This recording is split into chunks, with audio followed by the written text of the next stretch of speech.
All right, today we're gonna learn how to actually start putting the paper mache on your projects.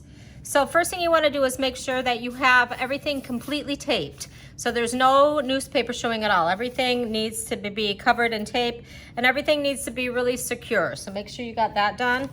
I'm gonna do this, I'm gonna just put another coat on this car because I have it for an example. Before you start, first thing you wanna do is go get your paste. And the paste is down in the cabinet. I thought I could turn this.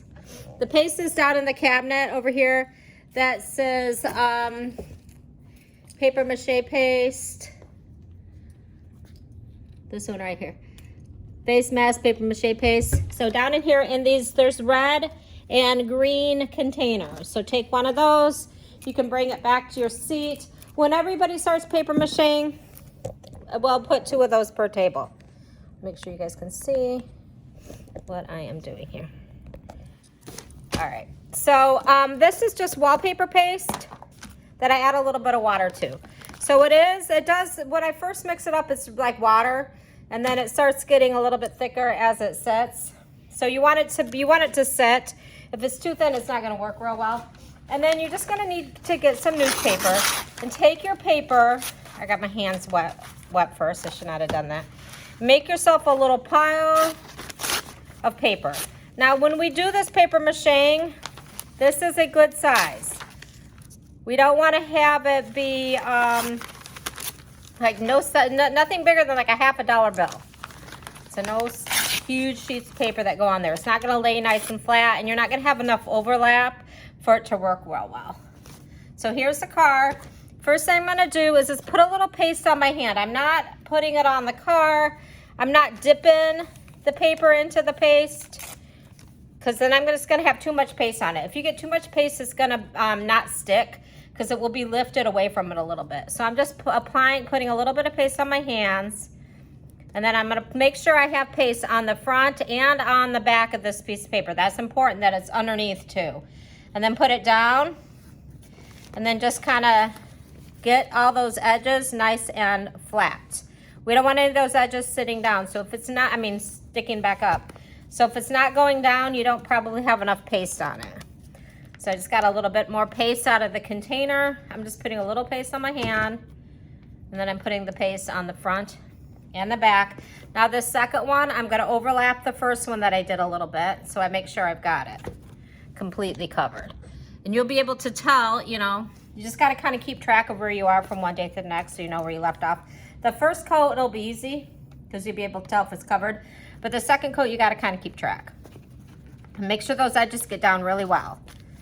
And then, on any pieces where it's like things come together like on these windows, you can kind of see how it's kind of lifting a little bit right here. So we want to get that wrapped down and around. So I'm going to lay that over the top of the other one, and then I'm going to wrap it all the way around that edge so that's nice and clean on the edge. Take another piece. A lot of times I can just use what's already on my hands. You guys were not able to, we couldn't do paper mache last year, so you didn't get to do it in 7th grade, so this will be your first attempt unless you did it in elementary school. So front and back. Make sure you're overlapping. If you have a spot where you have 2 pieces that come together, you want to make sure you get down. Like here, if I was doing Harry, the platypus. Again, I'm putting paste on both front and back. So if I want to get in between this arm, I kind of like to kind of fold it in half almost, and then kind of wiggle it in down in there.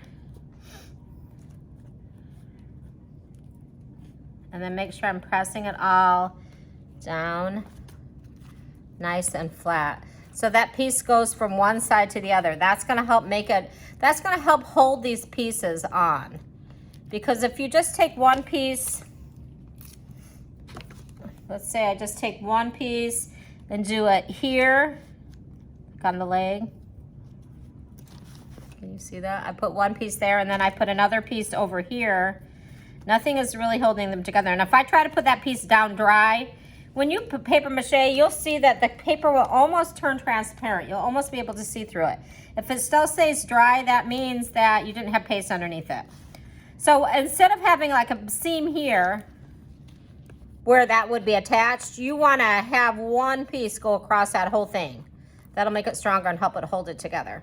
And then you want to do the whole project. We're going to do 2 coats. So 2 coats of newspaper, and then we're going to do the 3rd coat is going to be brown paper towel. And the brown paper towel is going to make it to where when you paint it, the ink won't keep showing through. So we're going to do the 2 coats of this, and I'm going to do another video showing you how to do the brown paper towel because it's thin and it's a little harder to do. When you're done, make sure you put the paste back in the container. I might leave it out on the table some days, but if it's not sitting out on the counter over there, if it's not sitting out on the counter, put it back in the drawer for me. And then just throw your newspaper away when we are done. All right? Have fun.